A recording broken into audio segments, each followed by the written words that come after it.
The night smelled of smoke and roasted meat as Tunde jogged down the deserted street.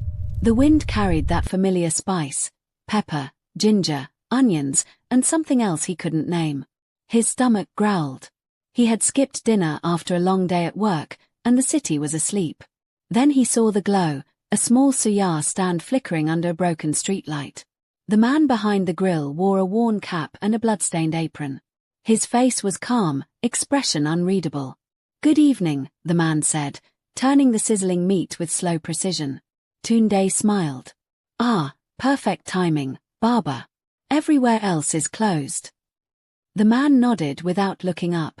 Good meat doesn't wait for the sun.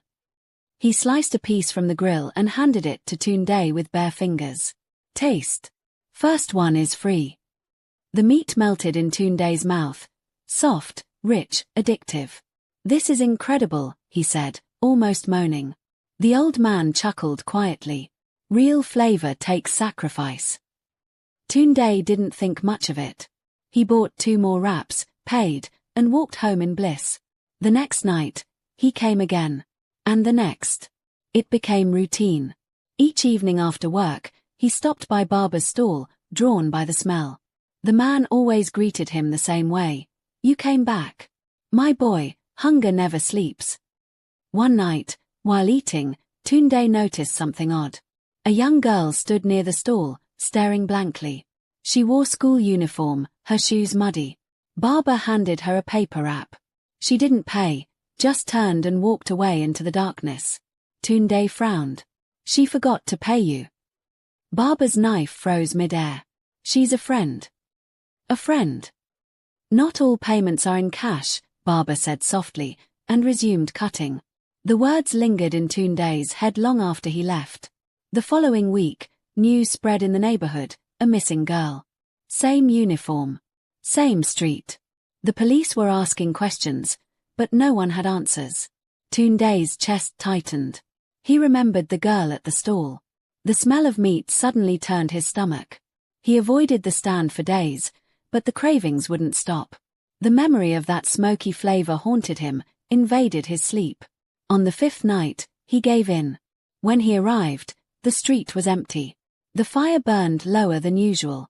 Barber looked up and smiled. "Ah, my boy. I was wondering when the hunger would call you again." Tunde forced a laugh. "It's been busy days." The man nodded. "Busy world. Sit. Tonight, you taste something new." He pulled a small pot from under the table. The smell was strong, almost sweet. Tunde hesitated. "What's that?" "Special meat," Barber said. "Rare. Tender." He cut a piece, sprinkled pepper, and offered it. Tunde's mouth watered, but something felt wrong. "Where do you get your meat from?" he asked casually. The old man's smile faded. "Why does that matter?" "Just curious," Tunde said. "Curiosity," Barber murmured, "spoils appetite." Tunde forced a grin and bit into the suya. The taste exploded. Perfect again. But as he chewed, his teeth hit something hard. He spat it out discreetly, a small white chip. He stared at it under the streetlight. It wasn't bone. It was a tooth. His throat closed. He coughed violently. The old man watched him calmly. "Is the flavor too strong?" Tunde dropped the stick and stumbled back. What is this?" Barber's voice dropped to a whisper. "You liked it before you knew. You came back every night for it." Tunde shook his head, horror crawling over him. "You're sick." The man sighed. "You all are. You eat without asking. You crave, you devour, you never care where it comes from. I just give you what you already are." He stepped closer. His apron gleamed wet in the dim light. "Meat is meat, my boy. Only taste matters." Tunde backed away, tripping over a bucket. The lid flew off. Inside were scraps of skin, a bracelet, and something that looked like a hand. He screamed. Barber's voice rose behind him. "Do you think I kill for pleasure? No. I feed the hungry. The city's full of lost ones no one misses. They feed others now, it's balance." Tunde turned and ran. His heart pounded. He didn't look back. At home, he locked the door, shaking. He couldn't sleep. His tongue still burned with pepper and shame. He called the police the next morning. They said they'd check it out. But when officers reached the location, there was nothing. No stall. No ashes. No sign anyone had ever grilled there. Tunde thought he'd gone mad. Weeks passed. The nightmares worsened. Flames, knives, whispers. He moved to a new area, tried to forget. Then one Friday night, walking home from work, he smelled it again, that unmistakable aroma of suya and spice. He froze. Down the street, a new stall glowed red. A young man stood behind the fire, smiling at customers. Same wooden table. Same blood-stained apron.